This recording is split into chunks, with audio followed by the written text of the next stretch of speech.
نحمدہ و نصلی علی رسولہ الکریم۔ عزیزان محترم، میں Muhammad Aslam Dodi, chairman Liberal Party Pakistan آپ سے مخاطب ہوں اور آپ دیکھ رہے ہیں Liberal Party Pakistan YouTube channel. عزیزان محترم، آپ کو پتہ ہے کہ اس چینل کے توسط سے آپ کے سامنے لبرل پارٹی پاکستان کا منشور بیان کیا جاتا ہے اور میں آپ کے سامنے اپنے خیالات کا اظہار اس مقصد کے لیے کرتا رہتا ہوں۔ آج میں جس موضوع پر آپ کے سامنے بولوں گا یہ ہے جدلیاتی لبرلزم کا ایپیسوڈ نمبر 14، یعنی مادی مسائل پر انسان کی فتح یعنی سائنس، مشاہداتی اور تجرباتی رویوں کا دور۔ ایپیسوڈ نمبر 14، جدلیاتی لبرلزم۔ عزیزان محترم، Liberal Party Pakistan YouTube channel آپ کا اپنا چینل ہے۔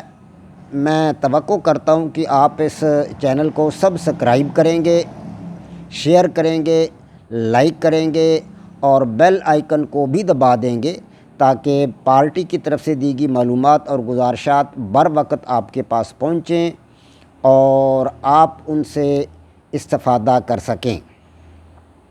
عزیزان محترم، مادی مسائل پر انسان کی فتح کے حوالے سے میں نے آپ کو 3 ادوار انسان کے گنوائے ہیں۔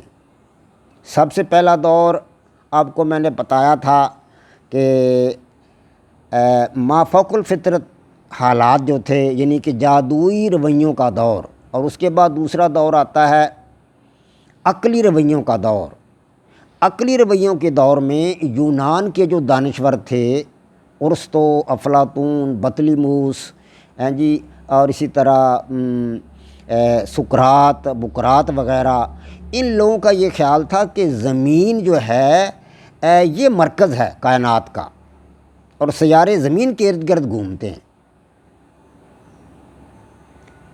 جبکہ ان کے بعد نکولس کوپرنیکس جو انہی رویوں کا یعنی کہ عقلی رویوں کا آخری چشم و چراغ تھا 16ویں صدی میں، اس نے یہ بات بتائی تھی اپنی کتاب فلکیاتی اجسام کی گردش پر ایک نظر۔ اس نے یہ کہا تھا کہ زمین جو ہے یہ مرکز نہیں ہے سیاروں کا، زمین تو بذات خود سورج کے ارد گرد گھومتی ہے، اصل مرکز سورج ہے کائنات کا۔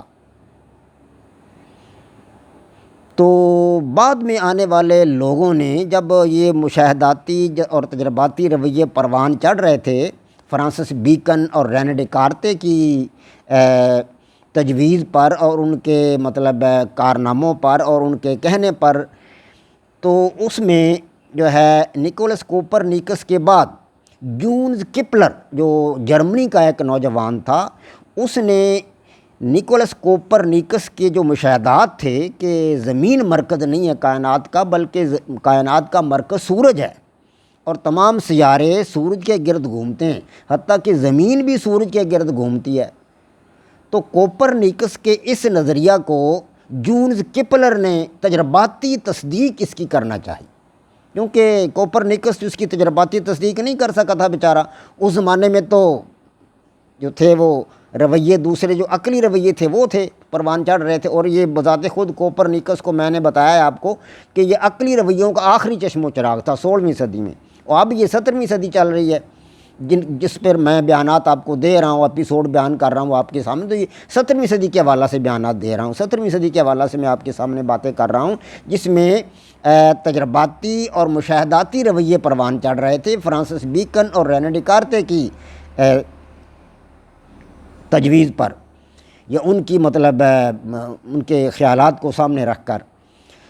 تو اس میں جونز کپلر نے یہ کوشش کی کہ کیوں نہ میں نکولس کوپرنیکس کے جو خیالات ہیں کہ زمین مرکز نہیں ہے بلکہ کائنات کا مرکز سورج ہے، اس کی تجرباتی تصدیق کروں۔ تو وہ لگا رہا بیچارہ، محنت کرتا رہا، تجربات کرتا رہا، ریاضیاتی کلیے جو تھے ان کو وہ سلجھاتا رہا، ریاضی دان بھی تھا وہ، تو ان کو سلجھاتا رہا۔ 10 سال کی کاوش کے بعد اس نے 2 قوانین وضع کیے۔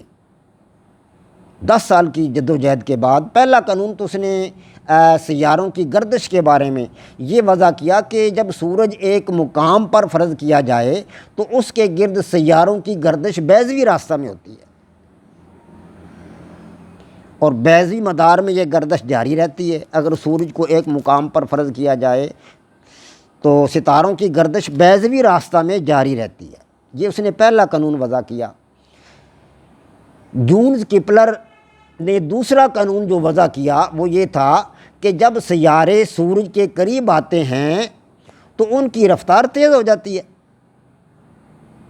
جب سیارے سورج کے قریب آتے ہیں تو ان کی رفتار تیز ہو جاتی ہے، یعنی سیاروں کی حرکت اس طرح بدلتی ہے کہ وہ خط جس میں یہ سورج اور سیارے ایک ہی خط میں ہوتے ہیں، جب سورج اور سیارے ایک ہی خط میں اکٹھے ہو جاتے ہیں تو اس وقت کے جو مساوی وقفے ہیں ان میں مساوی فاصلے طے ہوتے ہیں۔ وقت کے مساوی فاصلوں میں وقت کے مساوی وقفوں میں مساوی فاصلے طے ہوتے ہیں۔ یہ اس کا دوسرا قانون تھا۔ اب وہ مزید محنت کرتا رہا حتیٰ کہ اس نے اپنا تیسرا قانون وضع کیا۔ اس کا تیسرا قانون یہ تھا کہ سیارہ سورج سے جس قدر قریب ہوگا اس کی رفتار اسی قدر سست ہوگی۔ اس کا مطلب یہ تھا کہ سورج کا سیاروں کے ساتھ کوئی تعلق ہے، سورج سے کوئی ایسی چیز نکلتی ہے جو سیاروں کی گردش پر اثر انداز ہوتی ہے۔ تو سورج سے ایسی کون سی چیز نکلتی ہے جو سیاروں کی گردش پر اثر انداز ہوتی ہے؟ تو بعد کے سائنسدانوں نے اس حقیقت کا اندازہ لگا لیا، جیسا کہ سر آئزیک نیوٹن تھے جو بعد میں آئے، جونز کیپلر کے بعد میں آئے سر آئزیک نیوٹن۔ تو ان کا وہ قانون ہے، قانون کش ثقل، گریویٹیشنل لا، وہ انہوں نے جونز کیپلر کے انہی 3 جو قوانین جونز کیپلر نے وضع کیے تھے، انہی میں سے سر آئزیک نیوٹن نے جو تھا وہ اپنا گریویٹیشنل لا اخذ کیا۔ جونز کیپلر نے تجرباتی طور پر یہ ثابت کر دیا کہ سورج کے اندر کوئی ایسی چیز ہے جو سیاروں کو اپنی طرف کھینچتی ہے، اسی لیے سیارے دور نہیں جاتے۔ اگر سیارہ جو ہے وہ سورج سے دور ہوگا تو اس کی رفتار سست ہوگی، اگر سیارہ سورج کے قریب ہوگا تو اس کی رفتار تیز ہوگی۔ ظاہر ہے سورج کا سیارے کے ساتھ ایک تعلق پتہ چل گیا، تجرباتی طور پر اس کا پتہ چل گیا، اور اس سے یہی نتیجہ اخذ ہوتا ہے کہ سورج اور سیارے کا جو باہمی تعلق ہے وہ کشش کا ہی ہے۔ بعد میں آنے والے سائنسدانوں نے اس سے یہی نتیجہ اخذ کیا کہ سورج سیاروں کو کشش کرتا ہے، جس کی وجہ سے سیارے سورج کے ارد گرد گردش کرتے رہتے ہیں۔ کیونکہ زمین بھی ایک سیارہ ہے اس لیے یہ بھی سورج کے ارد گرد گردش کرتی رہتی ہے۔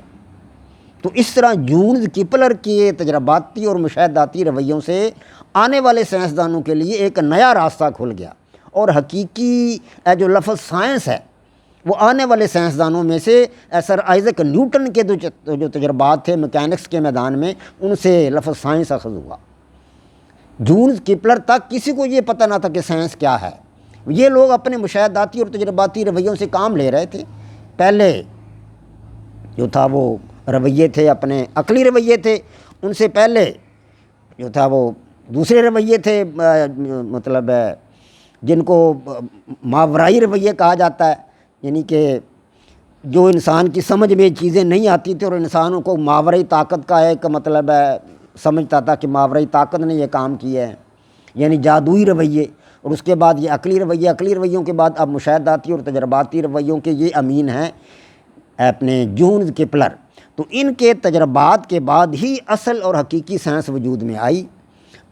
اب سائنسدان تو اس وقت یہ لفظ استعمال ہی نہیں ہوتا تھا، کیونکہ سائنس ابھی وجود میں آئی ہی نہیں تھی، یہ تجربات سائنس پر ہی ہو رہے تھے، مادی مسائل کی حقیقت کو سمجھنے پر ہی تجربات ہو رہے تھے، لیکن لفظ سائنس ابھی تک ایجاد نہیں ہوا تھا۔